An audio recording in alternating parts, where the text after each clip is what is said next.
in an effort to force the Senate to vote on whether or not to allow witness testimony in his trial. But Senate Majority Leader Mitch McConnell repeatedly dismissed the idea. Pelosi's hand may have been forced. A growing number of senators expressed support for a recently introduced resolution. If passed, it would automatically dismiss the impeachment articles if they weren't transmitted to the Senate. The Republican-controlled Senate is expected to acquit Trump. They have shown little interest in removing Trump from office. The U.S. is imposing powerful new sanctions on Iran, this following its attack on American troops in the Middle East. Secretary of State Mike Pompeo explained the strategy behind the sanctions.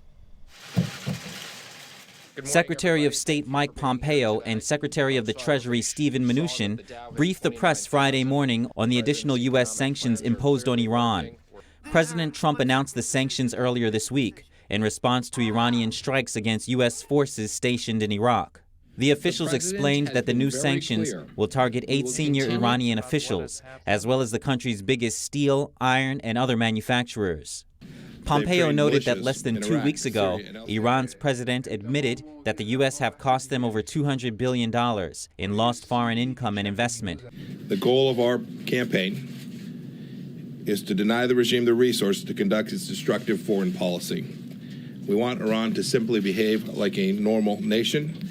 Pompeo also addressed U.S. citizens currently detained in Iran. He said that Iran knows these individuals have committed no crime and that the U.S. is working hard to bring them back home. And an update on Wednesday's devastating plane crash in Iran. Ukraine says Iran has now given it access to the black boxes from the passenger jet. Ukraine says Iran has given access to black boxes of the downed passenger jet. The Ukrainian foreign minister also received access to other materials important to the crash. Our team has gained access to the black boxes. We plan to begin reconstruction of the conversations in the near future. We also got access to the records of dispatches of the Flight Control Center at Tehran Airport and our pilots. Previously, Iran said it would analyze the data itself, although it invited other countries to participate in the investigation. Yes, we were missing yesterday some very important pieces. Today we received access to them. We got these pieces, especially the pieces of the body of the plane. Representatives from multiple countries suspect Iran shot a missile at the Boeing 737-800, perhaps in error. The plane was shot down hours after Iran's missile attack on U.S. targets in Iraq. It is indeed very likely that the plane has been shot down by Iranian missiles. For the time being, regrettably, we will have to assume that we are dealing with a terrible catastrophe, which was perhaps brought about by the mistaken deployment of an anti-aircraft missile. We do believe that it's likely that that plane was shot down by an Iranian missile. U.S. investigators who want to participate in the investigation in Iran will be issued waivers to bypass sanctions restrictions. The U.S. Navy today released a video showing a close encounter between one of their destroyers and a Russian Navy vessel. The run-in happened on the North Arabian Sea yesterday. The U.S. Navy says the Russian ship aggressively approached the U.S. destroyer from the rear, while Russian authorities say the U.S. ship cut them off. The U.S. destroyer sounded 5 short blasts, a signal to the Russians to change course. They initially refused, but eventually maneuvered away. A media expert warns viewers about dangerous deepfake videos that can change what people say and do. These videos are now sweeping the internet and Facebook has already banned them. Reporter Kevin Hogan has the details. Facebook is now banning deepfakes, which are highly convincing videos that distort reality using artificial intelligence. Fordham University professor and author of the book Fake News in Real Context explains this phenomenon.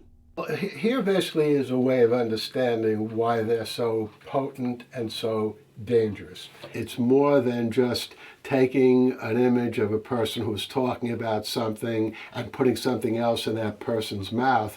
You can actually create an image and words from scratch. The social networking site said it will remove or flag digitally altered videos that may mislead viewers. If the people who are making the deep fakes are clever enough, they almost always are able to figure out a way to get around Facebook's algorithms and fool them. Levinson says the worst possible time for a deepfake to come out would be the night before Election Day. Some people might go to the voting booth believing that this particular candidate has a position which she or he doesn't actually have. We asked a few New Yorkers if they are concerned about deepfakes. They freak me out because you can fake a lot of stuff and people believe what they see on the internet apparently. The level is so low in the debate, so it's more about just throwing trash at one another and also using these fake videos. Maybe a bad tool in the hands of bad people. According to the expert, deepfakes meant to disrupt the upcoming election probably won't come from political parties, but may come from special interest groups, other countries, or even from within the U.S. So he says that Americans need to be on their guard and confirm information before blindly accepting it. Reporting in New York, Kevin Hogan, NTD News. Employment numbers released today show slower but solid job growth. The unemployment rate remained at a historic low. We look forward to the rest of 2020. The Labor Department announced today the U.S. economy added 145,000 jobs last December. According to a senior analyst, though less than expected, it's still sufficient to keep the record-long expansion going. So the economy appears to be stable. The job market is at least marching in place. We're still adding more workers than we need to absorb the growth in the population. And as long as we're above, say, 100,000 jobs added a month, we should be fine. December's wage gain was 2.9%, weaker than expected, but the unemployment rate stayed at 3.5%, a near 50-year low. Looking at the overall figures in 2019, the U.S. economy created 2.1 million jobs in the year, down from 2.7 million in 2018. Hamrick says that may be partly because of the uncertainty businesses were facing, but now that is changing. Fortunately, we have the imminent signing of Phase 1 of the U.S.-China trade agreement. It looks like USMCA is going to be given final approval by Congress. The president will sign it. And we have some clarity on Brexit. But he added that the November election could bring some political uncertainty for employers. Sustaining employment while keeping inflation stable has been the Federal Reserve's primary job. Hamrick says this mixed job report probably will not change the Fed's policy this year. I think Jerome Powell and his colleagues at the Federal Reserve look at this jobs report and effectively say, nothing more to see here, move along, meaning they think currently monetary policy, interest rates, if you will, is about where it needs to be to keep the economic expansion going at 11 years old and continuing. The Fed has signaled that it's expected to keep monetary policy steady in 2020.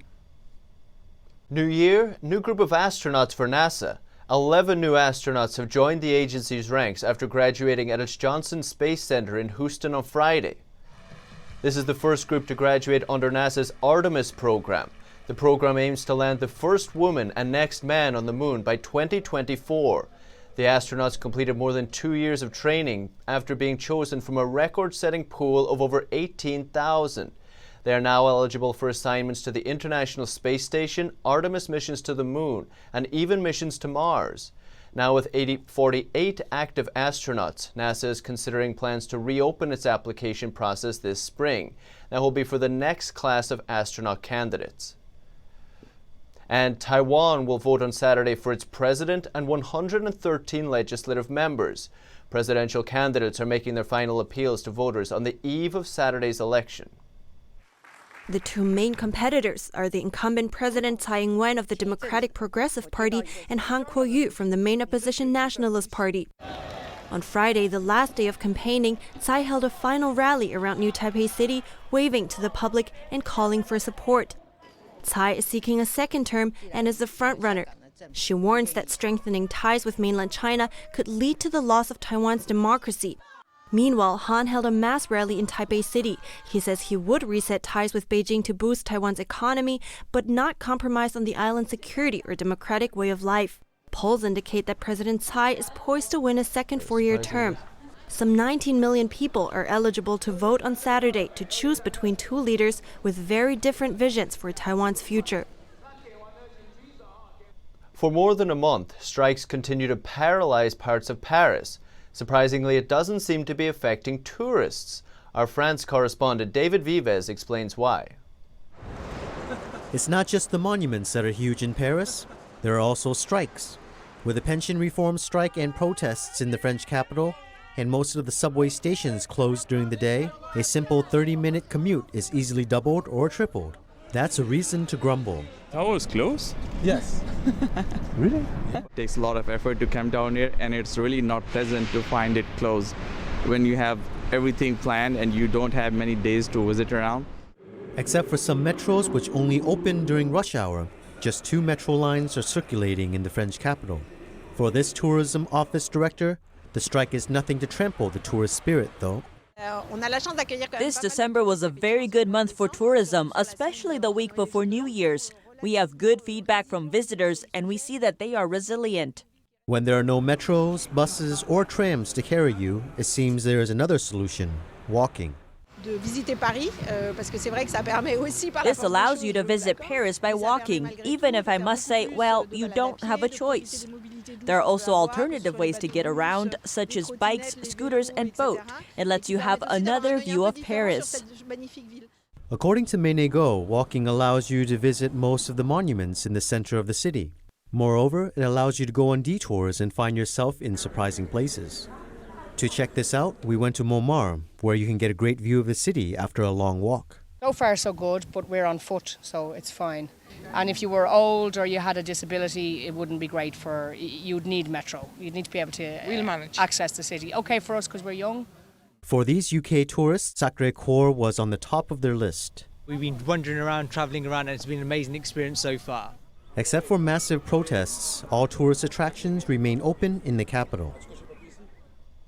And coming up next, a former employee of Britain's Consular office in Hong Kong talks about his experience of being detained and tortured in China. More on that after the break.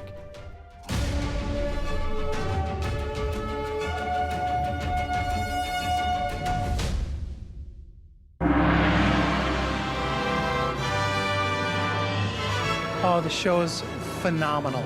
This is the best ever. The way I look at Shen Yun is this heavenly experience. I have never seen in my life so many amazing dancers, so many amazing and beautiful costumes. Everything in the movements, in the smile, in the emotion, they could bring grace. I was taking my dish, I was really impressed. The back extension, the leg extension, the rotation, absolute perfection. I just have chills, can you tell? The music is really extraordinary. It sounded like it was pre-recorded, like it was so perfect. And I looked down and I could see all the orchestra playing. It was hard to believe it was actual live music. It was so perfect. I like how it's not just beautiful with the colors and the music, but also it's funny because there's some storytelling elements to it. I love every moment, especially the message of the Chinese ancient culture. There's no other company in the United States that does this. My heart was touched tonight. And every time I see actors perform with grace and dignity like that, it's a spiritual experience in itself. I see God. I see the spirit of love and peace and the way that you would want the universe to be. The energy that I got from watching is that internal spirit that I think that we all have that comes from our Creator. And I could feel that in my heart and in my soul. I would tell my friends to see Shen Yun because it is life-changing. And you'll walk away feeling positive and like you want to help the world be a better place. Everyone should see something so pretty. Our kids are 6 and 8 years old, and they enjoyed it and would like to come back to see it again. I think it's for all people, and everyone needs to see it. Absolutely everyone.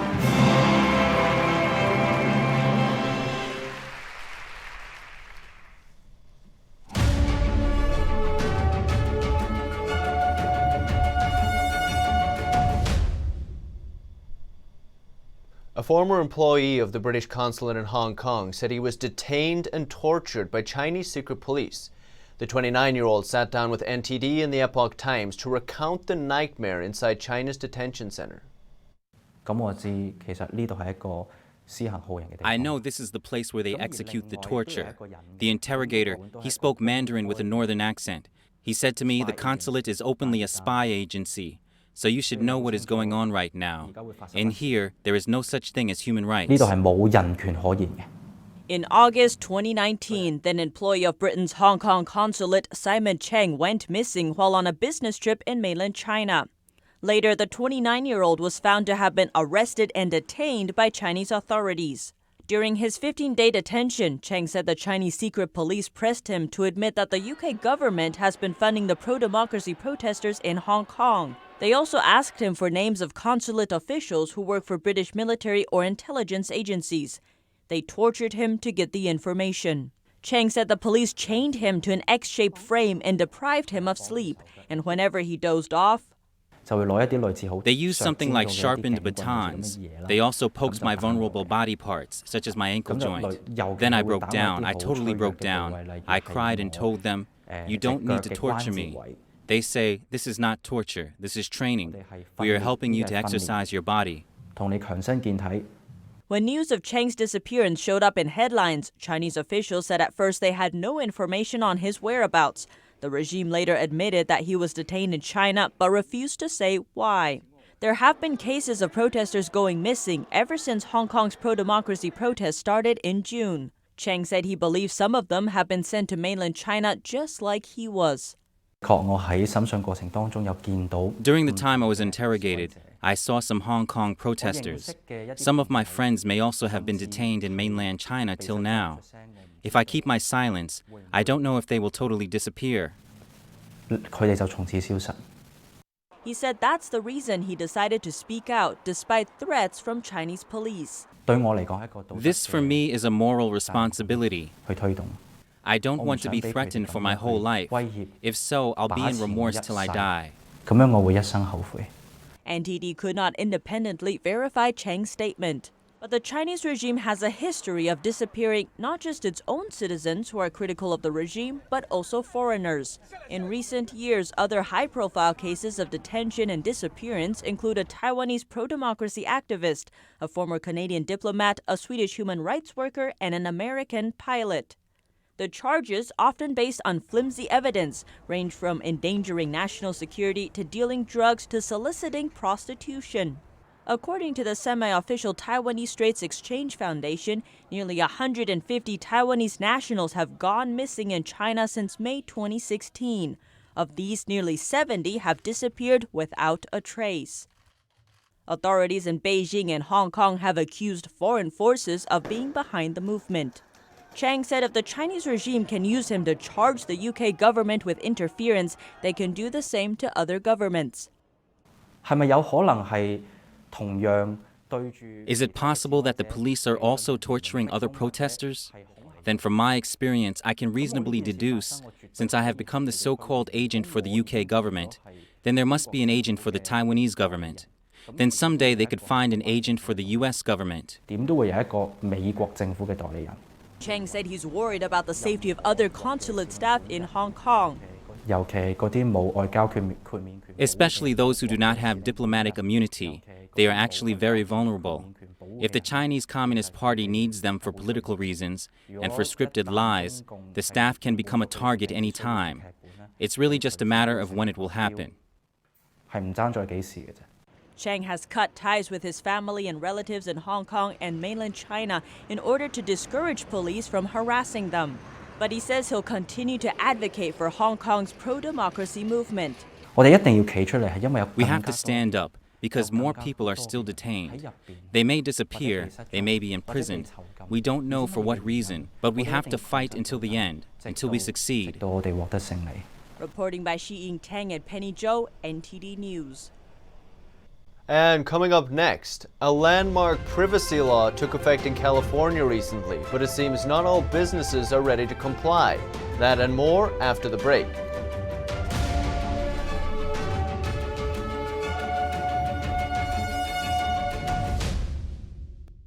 When you look at TV networks in America, a soundbite and fight-it-out culture prevails on news and commentary programs. As a Canadian, I'm fascinated with America, and I wanted to offer American thought leaders an opportunity to share their thoughts in a deep dive format, where we can explore their ideas together.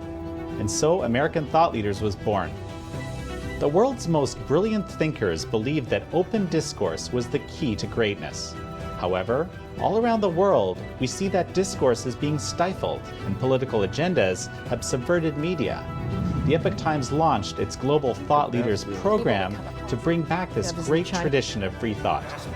As the host of American Thought Leaders, every week I interview some of the most intriguing minds on the most pressing issues of our time.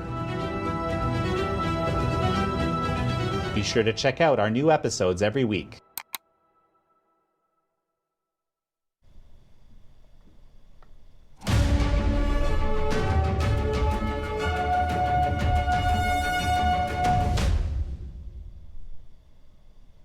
A sweeping privacy law went into effect on New Year's Day in California, but it seems many businesses and even the state of California are not yet ready. NTD's Catherine Wen has more on the story. A new privacy law just took effect in California, requiring businesses to give consumers more control over their personal data. But according to two experts, many businesses might not be ready yet. The California Consumer Privacy Act allows people to ask businesses what data they have on them and request that they delete it or stop them from selling it. It really is the first substantive privacy law, that gives a lot of any control to consumers in the United States, other than the sort of sector-specific laws around healthcare and financial information that we've had in the past. It also affects consumers outside of the Golden State. This law, being that they apply to any company that sells to California customers, probably also sells to other customers as well. So it reaches out to other consumers outside of California. Some large retailers like Target or Walmart already have the Do Not Sell My Info web link for people to make a request. But according to Gell and Zoller, who've both been preparing businesses for the new law, many other companies are not ready yet. They say part of it is due to the law's vague definition. And we don't even have final regulations in place. There are still a number of ambiguities or things that are unclear in the law.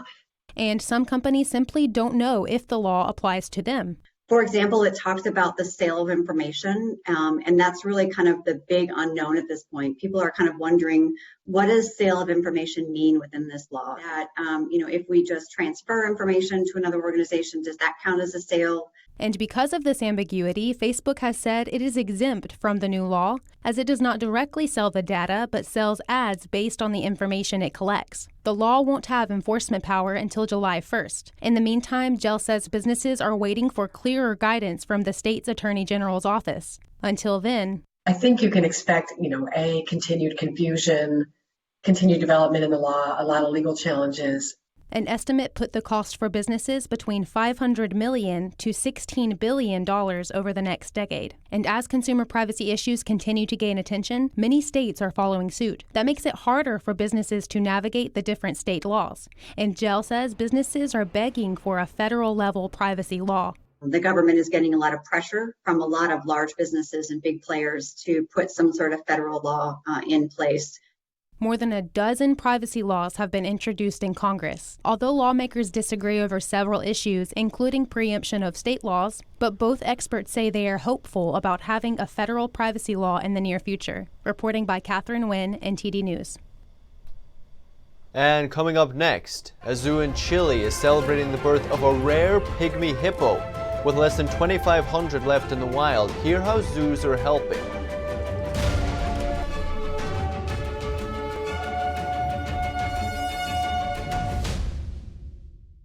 Are you tired of newspapers spinning the truth and pushing false narratives? And are you looking for honest coverage of Spygate, the true story of collusion? Or the truth behind the crisis at our southern border? Or how the Chinese Communist Party is working to subvert America and our way of life? Then you need to check out the Epoch Times newspaper. It's independent, nonpartisan, and it doesn't push any political agendas. Just go to readepoch.com and try it yourself for a full month for just $1. You'll absolutely love it.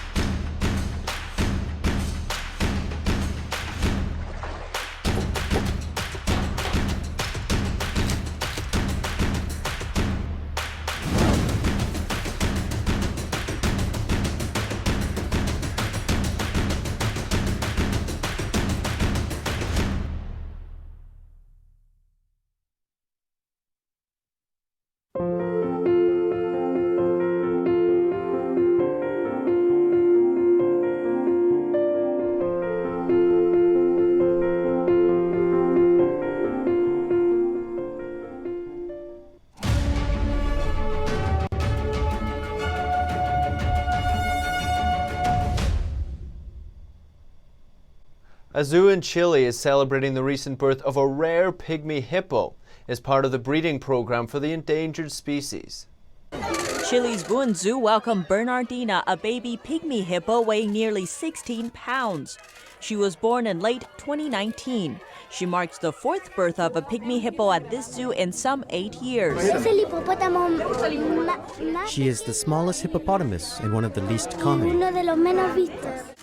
According to the Pygmy Hippo Foundation, adult pygmy hippos typically reach around 30 inches tall and weigh around 550 pounds. That's about a quarter of the size of a full-sized hippo.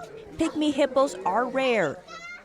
There are no more than 3,000 specimens in the wild.